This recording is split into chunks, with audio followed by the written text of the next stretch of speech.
한성부의 행정과 공간 구성.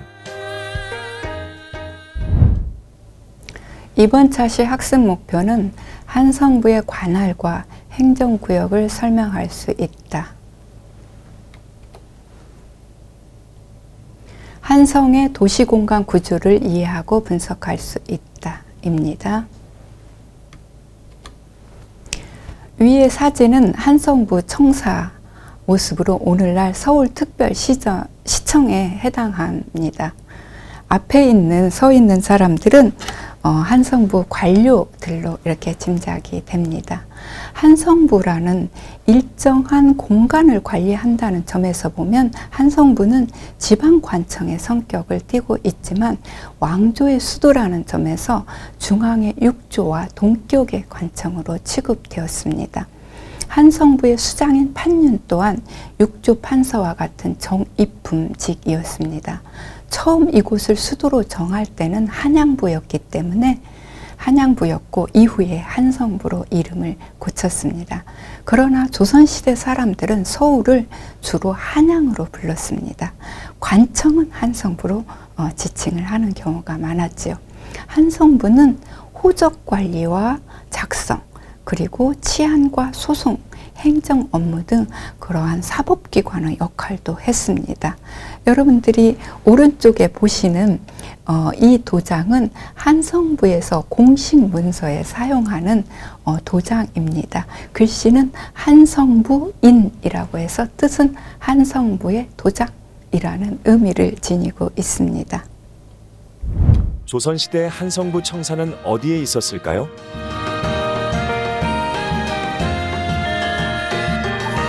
한성부는 중앙관청과 마찬가지로 육조거리에 위치했습니다. 한성부의 최고 책임자는 누구일까요?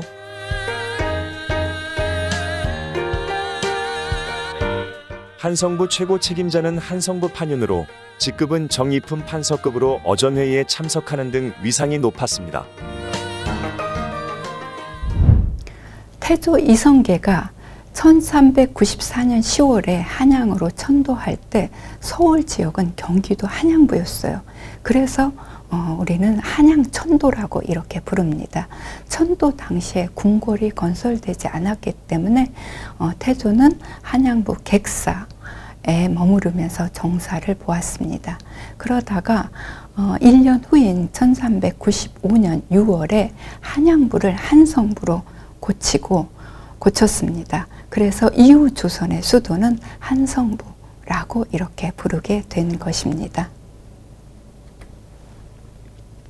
수도 한성부의 관할구역은 도성 안과 도성으로부터 성저 십리, 도성 쌓은 성곽으로부터 십리, 오늘날 미터법에 하면 2.5km 되는 지역까지를 관할구역으로 설정을 했습니다. 대체로 동쪽으로는 중랑천이라는 하천, 서쪽으로는 불광천, 그 다음에 남쪽으로는 한강, 북쪽으로는 북한산을 경계로 한 그런 공간이었습니다. 자연적인 산과 강을 대략적인 경계로 삼았다고 볼 수가 있습니다. 한성부의 인구는 천도 초기에는 5만여 명으로 추정이 됩니다. 그런데 세종 때에 가면 11만여 명으로 늘어나요. 그리고 아마 그 이후에 가면 한 조선 중기 정도 가면 15만여 명에 달했을 것으로 생각이 됩니다. 그러다가 조선 후기에 가면 20여만여 명을 오르내리고 있습니다. 시기별로 차이가 있지만 대체로 성곽, 서울 성곽, 도성 안의 인구가 도성 밖의 인구보다 많았습니다. 그리고 오부 중에서도 한강으로 이어지는 그런 지역의 인구 비중이 높은 것으로 그렇게 나타나 있습니다. 지금 생각하면 서울의 인구가 20여만 명이면 지금 서울의 한 구의 인구도 되지 않거든요. 그래서 적다고 생각할지 모르지만 그러나 근대 산업화되기 이전에 도시 규모에서 본다면 20여만 명은 유럽의 파리나 베를린이나 이런 도시에 비추어 보아도 결코 적은 규모는 아닙니다. 한성부의 행정구역은 5개의 부, 5부로 나누어져 있습니다. 즉 동쪽에 동부, 서부, 남부, 북부, 가운데, 중부 이렇게 5개의 부로 나누어지고 있고 그 부 아래에 방을 두었습니다. 그래서 태조 때는 5부 52방의 행정구역으로 정해져 있었고 그 이후에 방의 수에 약간의 변화가 있었습니다. 조선 후기에 이르면 부방이었던 행정구역이 인구가 늘어나면서 계를 두어서 행정구역을 세분화합니다. 그리고 고종 때에 이르러서는 1895년에 5부를 5서로 바꾸고 행정구역도 5서 47방 288개 그 다음에 775개 동으로 재편을 하게 됩니다. 오늘날 서울의 동 이름이 바로 이때 그 고종 때부터 행정구역으로 편입되었다라고 이렇게 말씀드릴 수 있습니다. 한성부의 조직을 보면 한성부의 최고 책임자는 판윤입니다. 오늘날 서울특별시장이죠. 한성부 조직은 한성부 판윤 아래에 좌윤과 우윤 각 일명이 있어서 판윤을 보좌했습니다. 그리고 그 아래에 서윤 1명, 판관 2명 등을 두었습니다. 그리고 행정실무는 서리들이 담당을 했습니다. 아전이라고도 합니다. 한성부 판윤은 정입품 판서급으로 예로부터 영의정 내기보다 한성판윤 내기가 어렵다라는 속담이 있을 정도로 한성판윤이 되는 것은 쉽지 않았습니다. 이렇게 한성판윤은 사실 정승판서로 올라갈 수 있는 출세의 디딤돌로 알려져 있습니다. 한성판윤은 임금이 참석하는 어전회의에 참석해서 정승 판서들과 함께 국정을 논의하고 국가의 주요 행사에 참여하는 등 그 위상과 지위가 특별했습니다. 그런데 조선시대 한성판윤은요, 그 인원을 조사를 해봤더니 한 1,500여 명 가까이 돼요. 1,450여 명에 달하는데, 그래서 평균 재임 기간을 대보니까 5개월 정도에 그치고 있습니다. 한성판윤을 가장 오래 역임한 사람은 광해군 때 오억령이라는 사람으로 13년 4개월을 복무를 합니다. 굉장히 긴 기간이죠. 그런데 자료에 보면 임용된 지 하루 만에 또는 2, 3일 만에 경질된 경우들도 상당히 많이 있습니다. 한성부 관료들의 근무 시간은 계절에 따라 차이가 있어요. 해가 긴 여름철 하절기에는 묘시라고 해서 한 6, 7시쯤에 출근을 합니다. 그리고 퇴근은 유시 오후에 한 6, 7시에 퇴근을 합니다. 그리고 해가 짧은 겨울철에는 진시 아침에 한 8, 9시에 출근을 해서요. 오후에 신시 한 4시, 5시에 퇴근합니다. 평균적으로 본다면 관리들은 겨울철에는 한 8시간 정도 근무를 하고 여름철에는 한 10시간 정도 근무를 한다고 볼 수 있어요. 한성부 관리들은 연간 300일 정도 근무하고 60일 정도를 쉬었습니다.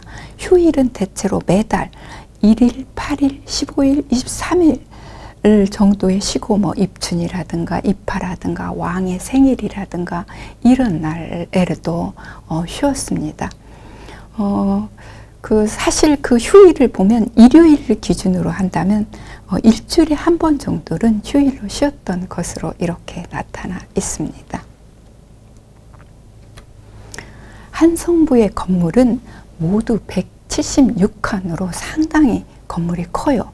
근데 그 중에서 호적 창고가 99칸에 달합니다. 이를 보면 한성부에서 호적 관련 업무 비중이 매우 높다는 것을 알 수 있습니다.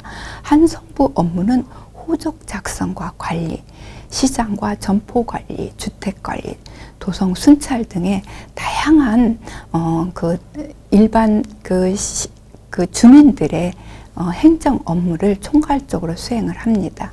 한성부의 업무는 육방이라고 해서 6개 분야로 분류되어서 수행을 합니다. 그래서 이 방은 소속 관리들의 인사 업무나 송사, 재판 등을 담당을 하고요. 호방은 호적 작성과 호적 관리 보관, 그리고 세금 부과, 토지, 과옥, 그 다음에 시장 업무를 담당합니다. 그리고 예방은 의례와 왕과 왕세자 행차 또는 경비 등을 담당을 했고요. 병방은 도성 순찰, 화재 예방, 또 형방은 형사사건, 주유수 관리를 담당을 합니다. 그리고 공방은 시설물 관리를 하죠. 네, 그런 6개의 분야로 나누어서 행정 업무를 담당을 했습니다. 서울의 공간은 성곽을 기준으로, 여러분 여기 보시면 여기가 서울 성곽 한양 도성이에요. 아까 성곽을 쌓았잖아요.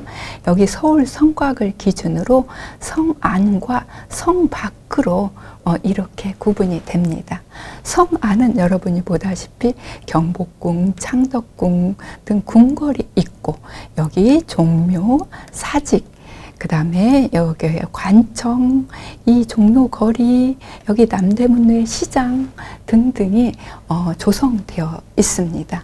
이 성 안은 이렇게 지배층의 공간으로 정치, 경제, 사회, 문화의 중심지였습니다. 반면에 성 밖은요, 성 밖은 대부분 서민들의 생업지대이자 주거 공간이었습니다. 다시 여러분들, 성 안은요, 다시 여기 종로, 도성안을 한 가운데를 동서로 가르고 있는 종로라는 길을 경계로 해서 북쪽의 북촌과 남쪽의 남촌으로 이렇게 나누어집니다. 북촌은 여기 북악산, 경복궁 뒤쪽에 바로 북악산이 있잖아요. 북악산 산자락 남쪽 아래로 경복궁과 창덕궁 이 사이에 위치하고 있고, 사실 관료들이 출퇴근하기에도 되게 좋은 자리예요. 여기에서 경복궁이나 창덕궁으로 출퇴근하기도 좋고, 그래서 대대로 양반 세도가들이 즐비한 그런 권력의 공간이었습니다. 반면에 남촌은 상대적으로 권력에서 밀려난 아웃사이더들이나 소외된 자들이 거주했습니다. 지금 여러분들이 이 지도를 보시면 서울의 권역은 남쪽은 한강이죠. 남쪽은 한강이고, 동쪽은 여기 중랑천, 북쪽은 북악산, 그 다음에 서쪽은 불광천 등을 경계로 하고 있으며, 대략 아까 얘기했죠. 여기 성곽을 기준으로 해서 이 성곽으로부터 심리, 즉 2.5km 정도 되는 그런 공간을 서울의 영역으로 설정했음을 알 수가 있습니다. 앞에서 말씀드린 것처럼 성안은 종로를 경계로 남천 북근으로 나눠지고요. 이러한 성안과 성밖, 그리고 북촌과 남촌이라는 이러한 구분은 단순히 지리적인 공간의 구역에 그치는 것이 아니에요. 이러한 것들은 사회경제적으로 그 공간에 따라서 사회경제적 차별과 그러한 구분선으로 작용했습니다. 조선시대 서울의 공간 권력은 궁궐과 통치기구가 집중된 성안, 도성 안이죠. 그 중에서도 북촌이 장악하고 있었습니다. 이러한 구도는요, 조선 왕조 500년 동안 변하지 않고 견고했습니다. 그리고 개항 무렵까지도 외국인이 들어오거나 그 개화정책 추진할 때까지도 넘볼 수 없는 그런 형세였어요. 그래서 조선시대의 개혁적 학자였던 정약용이라는 그런 학자는 아들에게 쓴 편지에서 뭐라고 하냐면, 너는 사정이 어지간만하면 한양의 사대문 밖에, 여기 성 밖에 살지 말고 도성 안에 살도록 하라 라고 권유했어요. 그래야 여러 가지 보고 듣는 게 많고 기회도 많다고 했습니다. 그만큼 그 수도인 한성, 그 중에서도 사대문화, 즉 성안은 견문을 넓히고 출세할 수 있는 기회가 많은 공간으로 사람들이 여겼고, 그래서 많은 사람들의 선망의 대상이 되었던 그러한 곳이라고 할 수가 있습니다. 마무리하자면요, 조선 건국 후 1394년 한양은 조선 왕조의 수도가 되었습니다.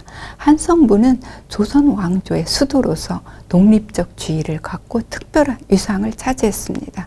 한성부의 행정구역은 오부 52방으로 구분되어 있었고, 관할구역은 성 아래로부터 심리까지를 관할구역으로 했는데, 자연적인 강과 산을 경계로 삼았습니다. 당시 한성의 도시 공간은 성곽을 경계로 해서 성안과 성박, 성안은 다시 북촌과 남쪽으로 구분되어 차별화되어 있었는데, 한성의 공간 권력은 성안의 북촌이 장악하고 있었습니다. 최고체 금자인 한성부 판녀는 판서와 같은 직급으로 어전회의에 참석하여 국가의 중대사를 논의했고, 왕도의 수장으로서 특별한 대우를 받았습니다. 조선시대 한성은 수도로서의 특별한 위상과 정체성을 지니고 있었고, 조선의 정치, 경제, 사회, 문화의 중심지로서 역할을 담당했습니다.